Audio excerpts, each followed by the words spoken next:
Well, hello there. Good day and welcome to the Little Farmer's Farm with me, Tony.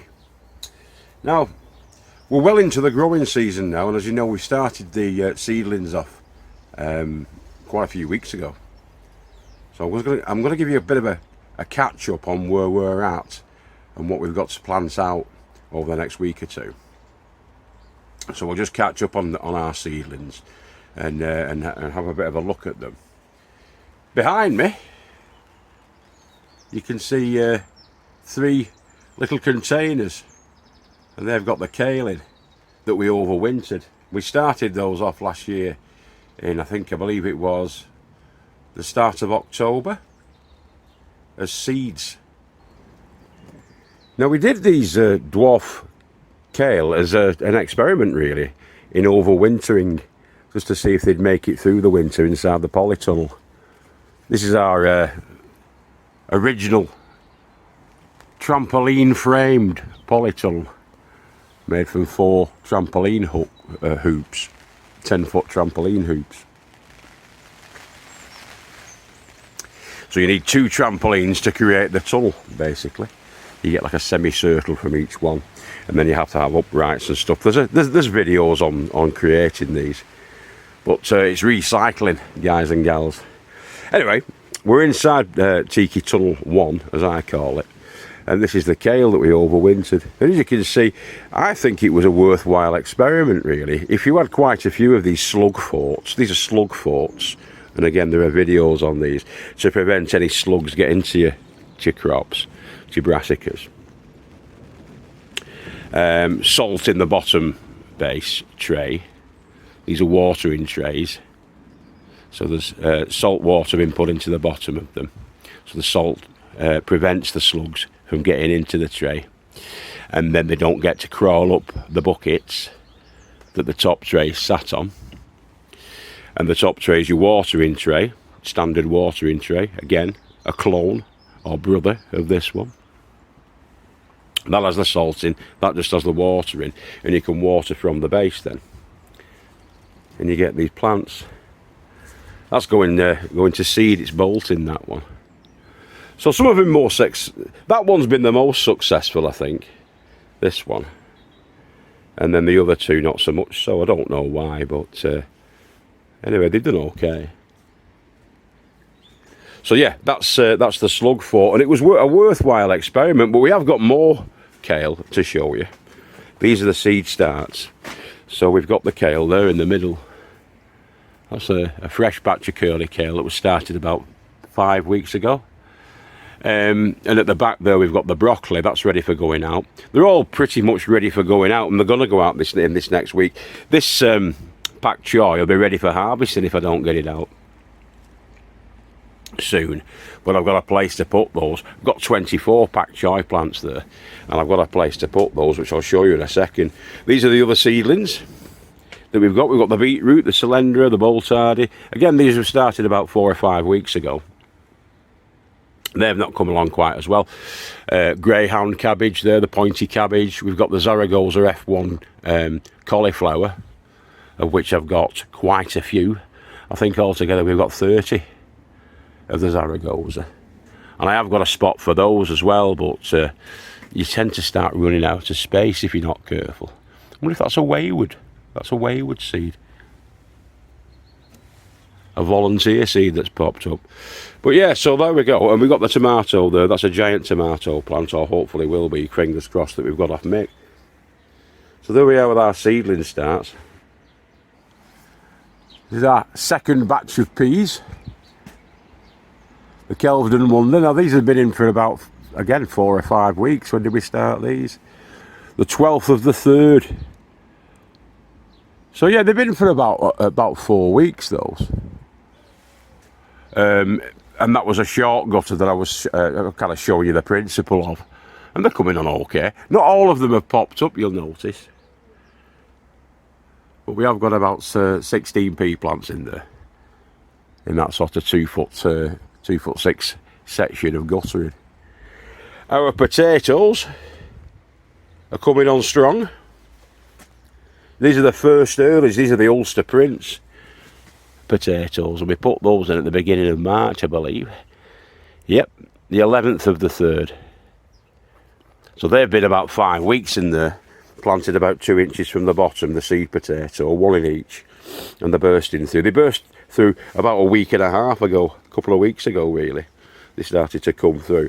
But we're keeping them inside the polytunnel because we're still not past our frost dates. When the frosts, if the frosts do get to these, it's going to be detrimental, because it'll burn all the leaves off the top. They're quite frost sensitive potato plants, so you've got to be careful with that. So I'm leaving them inside the polytunnel and just watering them about once a week, giving them a couple of litres of water each about once a week, especially when it's sunny and dry outside. You don't get that moisture retention inside the polytunnels, so that's one thing you've got to watch out for, that they don't dry out. You don't really want them drying out. So we're keeping them in here for a bit. In about 3 or 4 weeks' time, end of April, beginning of May, they'll be going outside for the final sort of 3 or 4 weeks of their growing cycle. They'll be going outside, and they should be ready really for the beginning of June, for a nice harvest for our Bradley's birthday. Yeah? Now over the last few months, I've been buying 180 litres of compost every month at £12 for 3 bags of 60 litres. And the reason for that is that we need to restock the beds. We do create our own compost as well, but you can never have too much. And while it's still relatively cheap, £12 for 180 litres of compost, it's worth doing, guys. Stock up while you can. Behind me there, we've got a bit of a stockpile, and that's going to be used for 1, topping up the beds, and 2, to create the buckets. Now we grow a lot of our potatoes especially in buckets, either Asda or Tesco cut flower buckets. So the cut flowers get put into these black buckets. I'll see if I can find an exhibit for you. And we don't seem to have much trouble getting them. They give you them for free. They give you them for free, if you ask in the right manner at the local Tesco's and Asda's, you know, the little ones. And they'll give you these. These are Asda ones. And we've got some Tesco ones. The Tesco ones are the square ones. And those Ulster prints up there in Tiki Tunnel 2, they're the Tesco buckets. They're slightly bigger than the Asda ones. You have a bit more elbow room for your spuds. Those are the Tesco ones.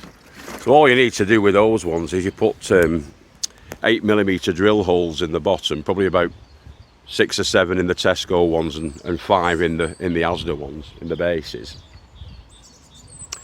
Long-term viewers will know all about this because you've seen it a couple of times on the show, but you fill it up with your compost and a bit of blood, fish and bone. Put your spud in and away you go. You know what I mean?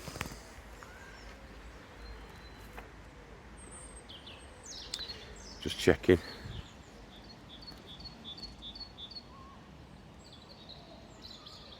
Yes, it is recorded. Oh, sorry guys. So there you go, away you go. Now we got the broad beans in, yeah? Broad beans or fava beans, they were put in as seedlings, probably about 3 inches tall, about a week and a half ago. And at this time of year, you won't see much growth action. Give them another month and they'll be up here.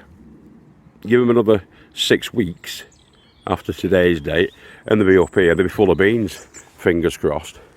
Literally full of fava beans or broad beans. These are Bunyard's exhibition that we planted in. We've also got the peas that we planted out last week, which are down here. This is the first batch of peas in there, and they've started to put the tendrils around the canes. They're going to be climbing up those canes,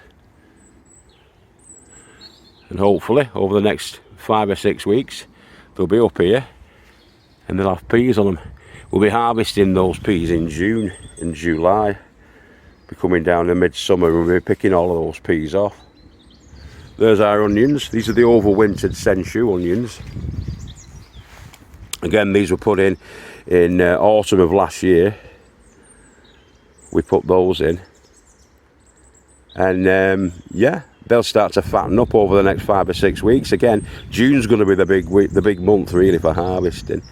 So these will be, I would suggest these will be the sort of first week of June, and the other ones that we planted in not very long ago, these were started off this year, should be ready for harvesting back end of July and into August. So we should have a succession. Now I've cleared this bed off here. This is going to be the bed for the pak choi. Now hopefully, fingers crossed, I can get all my pak choi in there. But I don't really want to overcrowd it. I've got 24 pak choi plants, and these are going to be covered to prevent the cabbage white butterflies laying their eggs on them. And that's scaffold debris netting that we use for that, or construction debris netting, and that goes over, covers up the beds, prevents the butterflies from laying their eggs, and then the caterpillars coming and eating all your crop, which they will do. We're plagued with cabbage white butterflies in this part of the world, so you have to cover them up, unfortunately. I'd love them to be able to grow open planted, you know, as nature intended, but they just get eaten alive by the caterpillars. Yeah, so that's going to be for the pak choi. The kale and broccoli are going to be going in here, and in this one, this is going to be all for the cabbages. Sorry, for the cauliflower. So we're hoping to get 30 cauliflower in this bed, but these have got to be prepared, these beds. So we'll show you how to properly prepare those beds in a future episode in the next week or two. But yeah, that's coming up. I feel like giving you a full plot tour, but I don't really have the time, and it's peeing down at the moment, so I'm just giving you a bit of a walk through. You see how these spread the wings? These are raspberry plants. You have to keep them in check really, because as you can see, they burst out from the compounds and spread like wildfire. They're quite invasive really. You'll see them popping up here in a bit. The tendrils, the rhizomes go underground and they spread, which is no bad thing. Hopefully we're going to have plenty of raspberries this year. That's where they start to grow from. You'll get the flowers coming on those, and then the raspberries coming on. I love raspberries, so do the kids, and so does the good lady wife. But yeah, you've got to keep them in check. Look, they burst through and try and escape. This is going to be for potatoes as well, so we're going to get more, probably second earlies in here. In these two, the first earlies will be going in the buckets, but the second earlies will be going in here. We'll be getting some more main crop potatoes in that pallet collar bed, which needs a bit of work doing to it. Strawberries, rhubarbs coming along. These are blackberries in this bed. I might sort something out for this bed and have it as a sort of vegetable growing bed, to be honest, and get these out, because there's millions of blackberries down that lane there. It's taking up a bit of space really for what it is. That's a story for another time. Here's another main crop potato bed. So the King Edwards are going to be going into there. We're going to get some King Edwards into that bed as well. And then the rest of it's going to be taken up by pulses. So we're going to get some more peas in, some more beans in. We'll get the elf beans in there. Uncle Joe's elf beans in there. Sweet corn in that one. This one, yet to be decided. I don't know what I'm doing with this, to be honest. I wanted to extend it that way and make it bigger and have it as a proper walk-in tent type of thing, like Mick's got next door, which I may well do, but I need to get my skates on for that, because it's wasted land. It's all covered up now, but we're getting all the bloody stinging nettles. We're plagued with stinging nettles, bindweed and horses' tails on this plot. Those are our weeds. Right. I'll be making some nettle tea out of that. I might have a go at making nettle beer, to be honest with you. You can make nettle wine and nettle beer. So I might have a go at that, actually. God gives you weeds, make beer. These are not coming up as yet. I'm not expecting these to come up for another 4 or 5 weeks, but these are main croppers that are in here as well. These are the Maris Piper. So the Maris Piper potatoes go up to here, and then I haven't done it yet, but I'm going to be putting the King Edward's potatoes in that side, the King Edward's. So we'll have the Maris Piper and the King Edward's. I'm a bit behind at the moment because I've been doing a lot of work and not a lot of play. I was working this weekend as well, Saturday and Sunday. But you've got to. Man cannot live off his own vegetables alone, unfortunately. So you've got to get the pennies in to pay for all the other bills that we've got to face. But I just thought I'd show you where we're up to, and show you what we've got coming up. So there'll be plenty of brassicas going in. The brassica family being your cabbages, your kales, broccoli, calabrese, cauliflower. They're all in the brassica family. Cruciferous vegetables, very good for you. Lots of antioxidant and anti-cancer properties. Good for your heart, good for all the lot, really. The brassica family. As are the alliums, the onions and the garlics and shallots, leeks. It's all good for you, vegetables.